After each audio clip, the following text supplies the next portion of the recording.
It's Monday, November 22. This is the news on PBCJ. I'm Simone Absalom Gale. Minister of Health and Wellness, Dr. Christopher Tufton, has signed a $1.7 billion contract for the final phase of the rehabilitation of the Cornwall Regional Hospital, CRH, in St. James. The contract signing with M&M Jamaica Limited for completion of works on the facility was held at Sandals Inn in the parish on November 18. Dr. Tufton says the final phase will be carried out using emergency procurement, and the Cornwall Regional Hospital Oversight Committee will be merged with the Montego Bay Chamber of Commerce and Industries CRH Advisory Committee to monitor the rehabilitation works at the hospital. The main building at Cornwall Regional Hospital has been closed for rehabilitative work since 2018.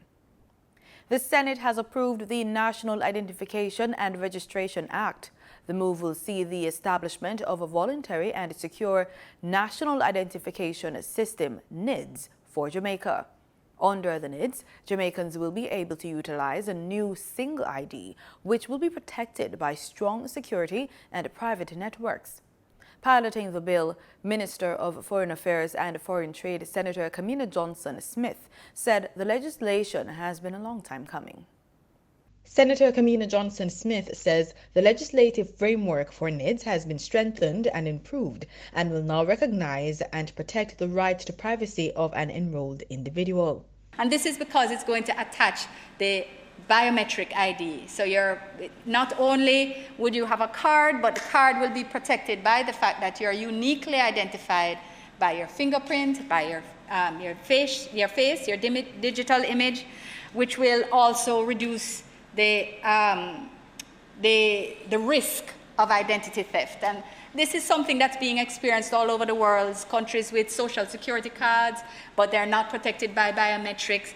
It has now become a massive industry, how people offer services to protect that ID, because the social security ID is not protected in itself. It doesn't have any biometric with it. And so there's a whole industry that costs people a whole lot of money to be able to protect their identity. And if they can't afford it, then they're simply vulnerable to identity theft.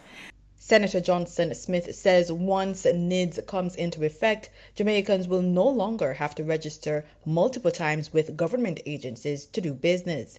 This bill will allow for the national ID alone to be sufficient proof of identity, removing the need to provide multiple forms of ID. Indeed, it is actually expressly stated in the Act that where your NIDS is provided, where your NIC is provided, your National Identification Card, where a valid card is provided and verified, you cannot be asked to provide another piece of identification. So once you deal with your application and authentication up front and you get your card, that is now all that is required, all that will be required by law in Jamaica.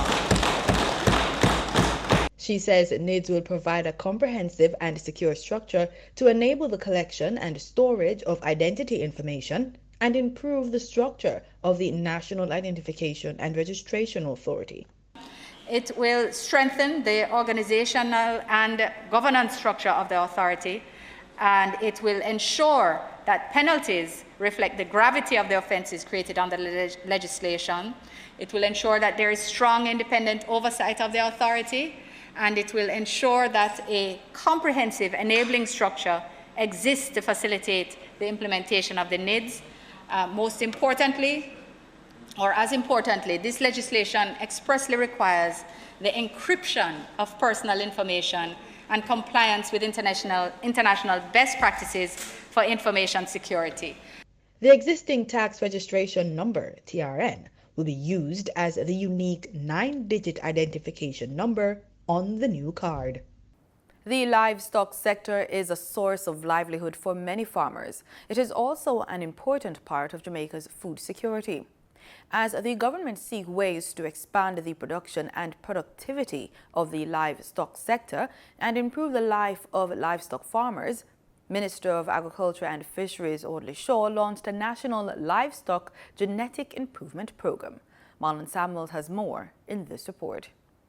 Minister of Agriculture and Fisheries, Audley Shaw, says the National Livestock Genetic Improvement Program is a key component of the government's plans to expand Jamaica's livestock industry. The National Genetics Improvement Program, aimed at cattle and small ruminant farmers, is expected to result in healthier, more productive livestock. It will reportedly be implemented through the Jamaica Dairy Development Board in collaboration with Nutrimix. Reproductive technologies such as artificial insemination is a tried and proven way to improve the genetics of embryos. It will in turn give rise to a new generation of livestock. The identification of the most appropriate livestock breeds has already been done. The selected cattle and goat semen to be used are known for producing high-quality lean meat and large quantities of milk. Over 700 straws of semen from Brahman, Brangus, and Angus cattle will be used on local breeds. 1,500 straws from Brown Swiss, Jersey, and Holstein will be used on dairy cattle. 150 have been earmarked for goats. The National Livestock Genetic Improvement Program will be carried out over 3 years. For the news on PBCJ, I am Marlon Samuels. Some 400,000 students from grades 1 to 13 are set to benefit from the new National Coding in Schools program. Prime Minister Andrew Holness officially launched the program on Friday. In order to remain relevant and to compete in the 21st century global economy, we must have a fundamental transformation of ourselves. And that means our education system has to be transformed to focus on the STEM disciplines: science, technology, engineering, and mathematics. Now, I know someone out there is going to be saying, what of the arts? They are fundamental and core to our creativity. So let's put in the arts, and it now becomes STEAM. This curriculum rollout follows the successful 3-month Coding in Schools pilot program between April and June this year. The truth is that many of us see the phone and the computer.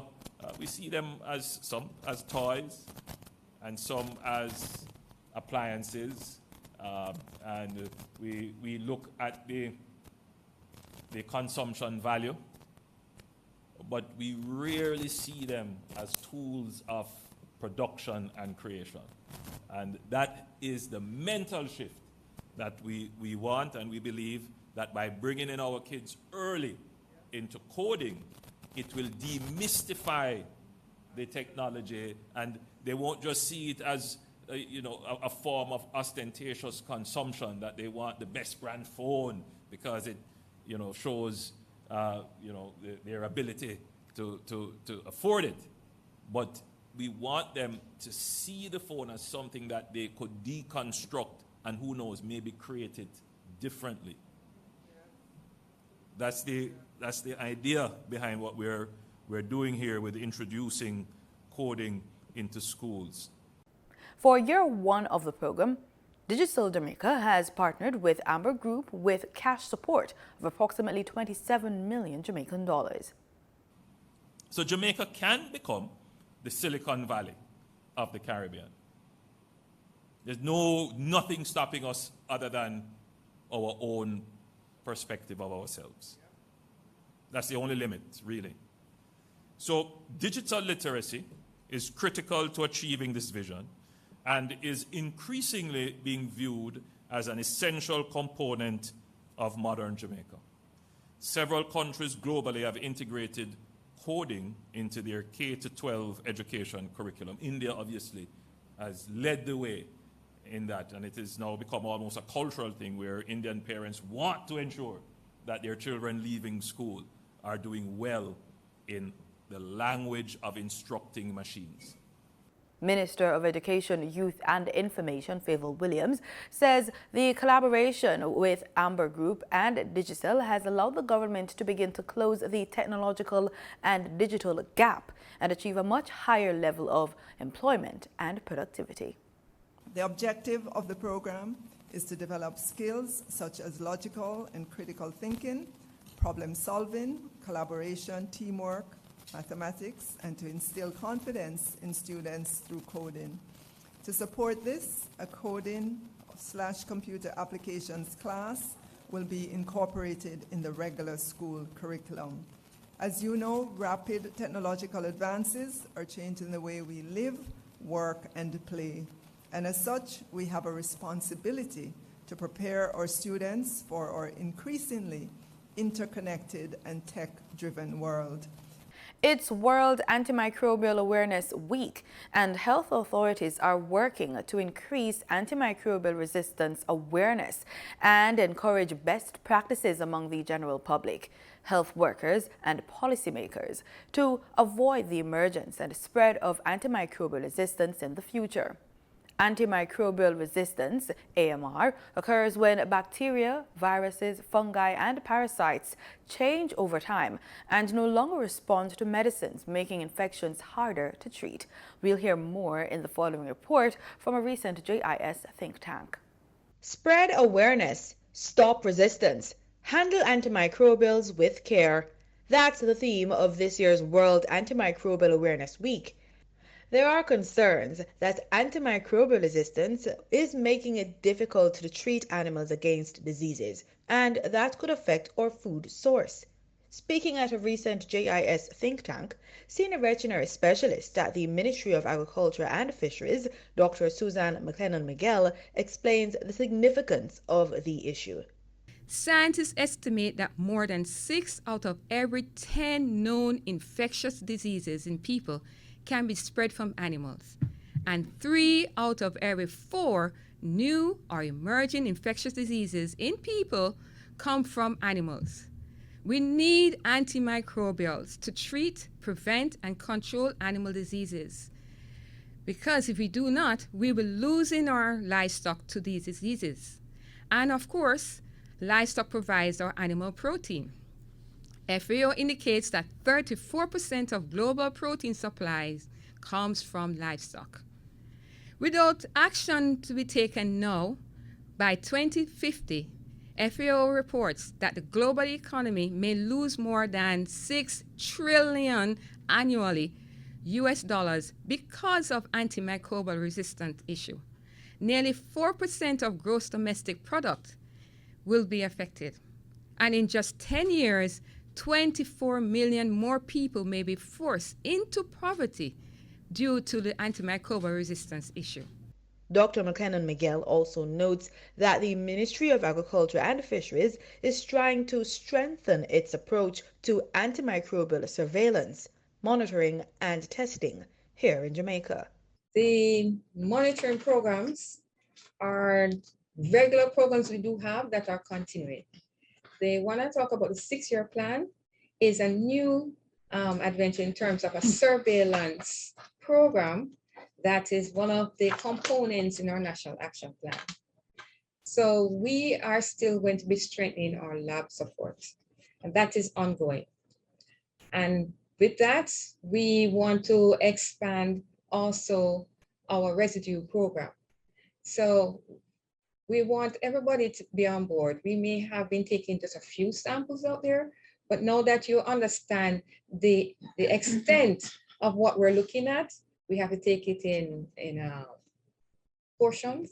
So as the samples, and the good thing about the surveillance program, as you go out and collect the samples from the abattoirs or maybe the feed mill and on the farm, these samples now are going to be added to our data bank.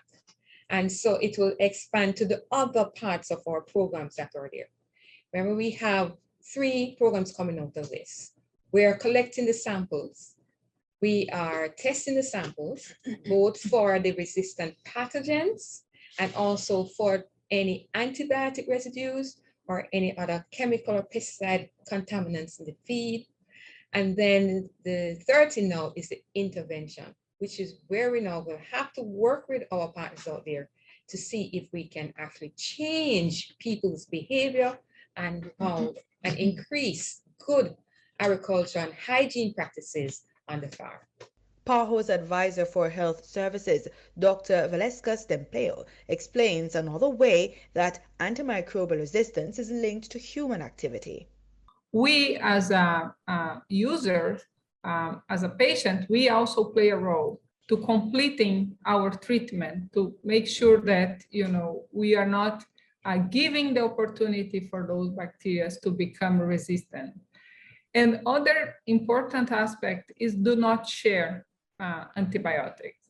So sometimes we have a leftover, somebody have something that looks similar, so then we share the antibiotics, but maybe that's not the case, and maybe the amount that you give is not exactly the amount that the person needs.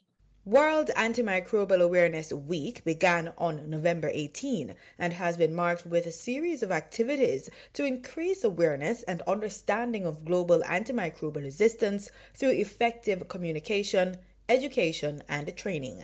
The Pan American Health Organization, PAHO, is supporting the activities. You can visit their website for more information. Industry and Commerce Minister Audley Shaw speaks on Jamaica's economic growth and recovery. International rating firm Moody's ranks Jamaica's long-term credit rating. We have more on these stories, plus the usual market update in this business report with Gabriel Thompson.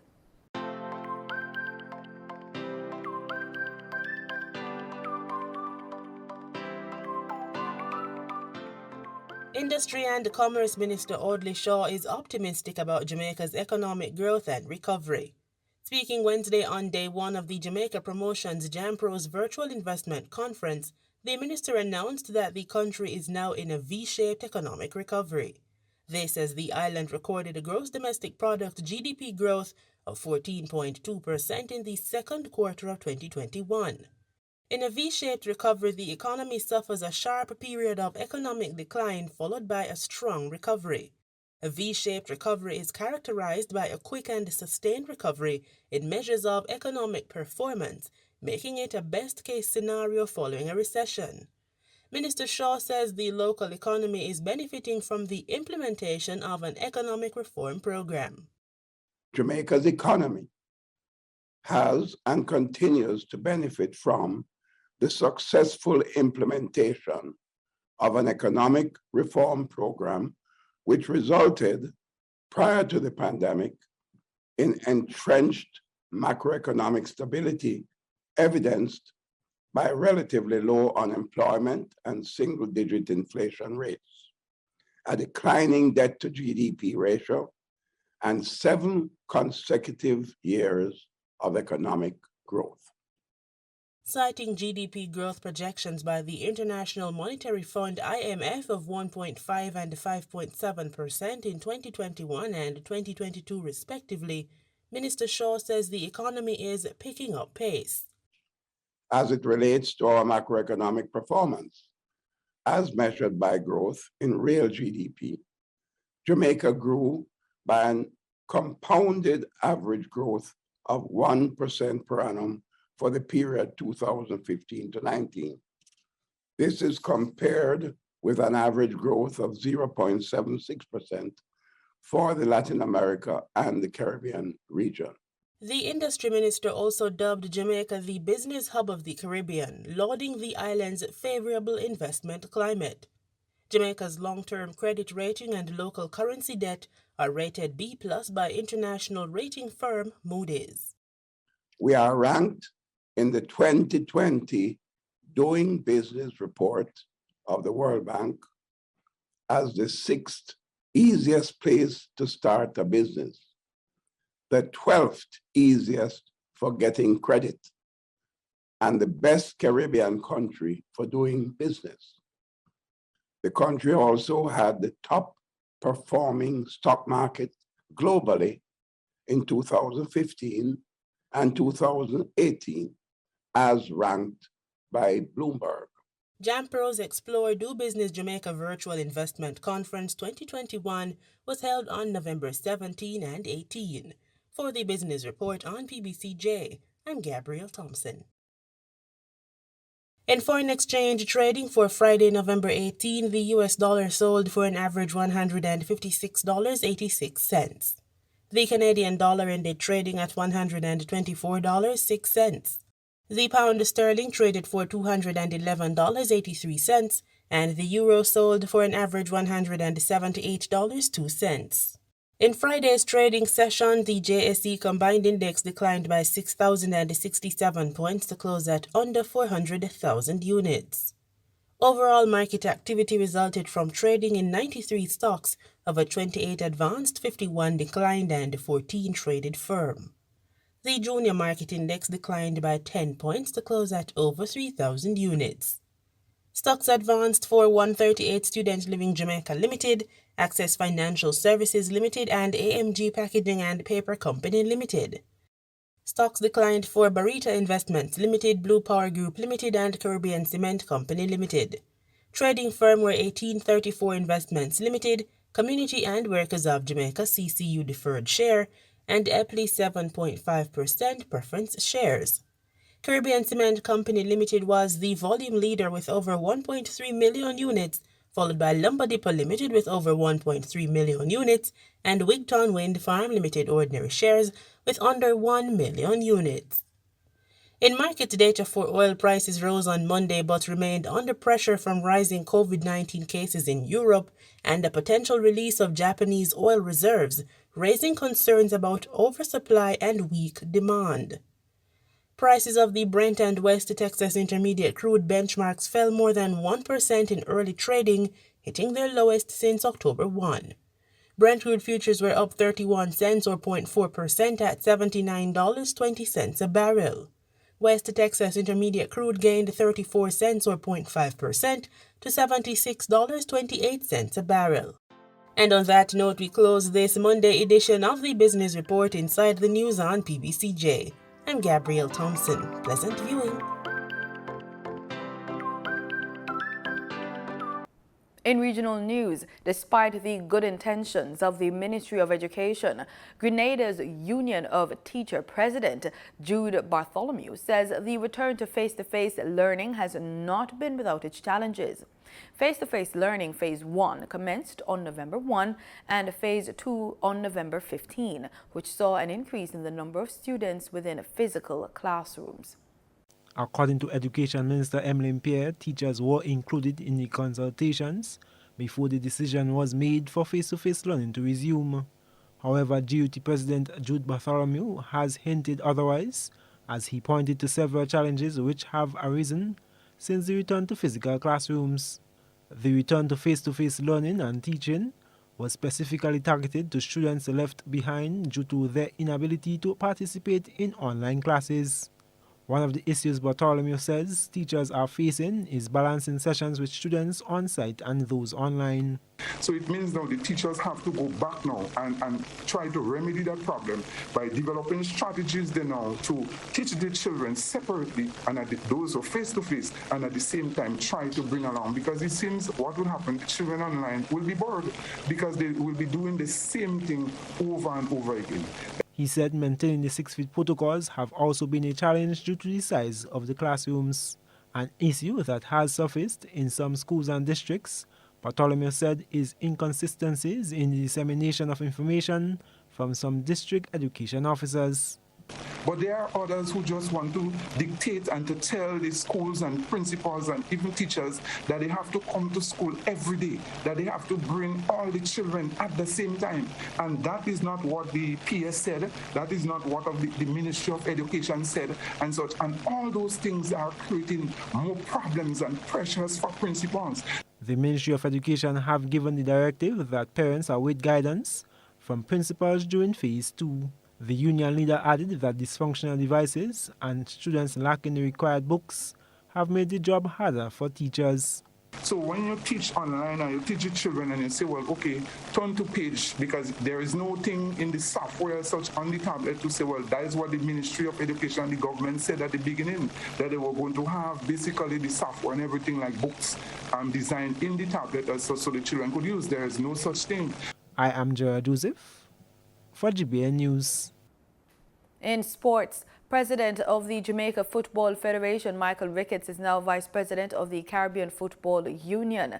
Ricketts was elected to the post on Saturday at a virtual annual Congress of the regional body. He is the second Jamaican to occupy the post, as the late Captain Horace Burrell was also Vice President of the organization. And in more sporting news, still on the field, Trinidad and Tobago's senior women's team will depart for Santo Domingo on Monday for 2 international friendlies against the Dominican Republic later this week. A 2-match friendly series with Panama at the Atobulden Stadium under then-interim coach Kenwin Jones in October. They will play the DR women on November 26th and 30th at the Estadio Panamerico in San Cristobal. Today, the TTFA announced the 22-member squad for the friendlies and a training camp ahead of the CONCACAF Women's World Cup qualifiers in February 2022. Jones said it was a good opportunity for his Chargers. We are slowly, progressing the level that the squad is playing at. In the group games, our first game is against Nicaragua and Dominica. So we're trying to mimic the opposition that we're going to face. I think at this stage, as we're building and putting philosophies in, the test of the Dominican Republic is a good one for us. It would allow us to do some, implement some strategic tactical changes of what we would like our DNA to be. And I see it as a really, really, really good test. He says they were offered opportunities to play Mexico and Costa Rica, but that his coaching staff felt it was way too soon to play those teams. TNT is in Group D alongside Guyana, Nicaragua, Dominica and Turks and Caicos in the CONCACAF qualifiers, which begin on February 16th. There are some faces that I actively seeked out to add to the squad based on their college seasons. There's still quite a few players that we want to be able to have in the camp before the qualifiers. What we did this time is just try to get a better balanced squad than we had last time, to be able to go out and obviously tactically perform. The squad includes veterans like recent Fenerbahce signee Kenya Cordner, standout custodian Kimika Forbes and Karen Forbes, as well as New Jones era additions Asha James, Cyan Leander, Jaciel Ford, Keedy Johnson, Kadeen Jack, Chelsea Jadu, Chrissy Mitchell and Tanisha Palmer. Jones says they have been scouting and engaging others to add to the squad, as they would require a core of 35 to 40 players to have a competitive squad to go through the qualifiers. Charlie Mitchell serves as Jones's assistant coach, James Baird is goalkeeper coach, Atiba Downs is strength and conditioning coach, Dr. Anil Gopi Singh is the team doctor, and Alexandra Oulton is the sports psychologist. Jovan Ravello, TTT Sport. And that's the news on PBCJ. Thank you so much for watching.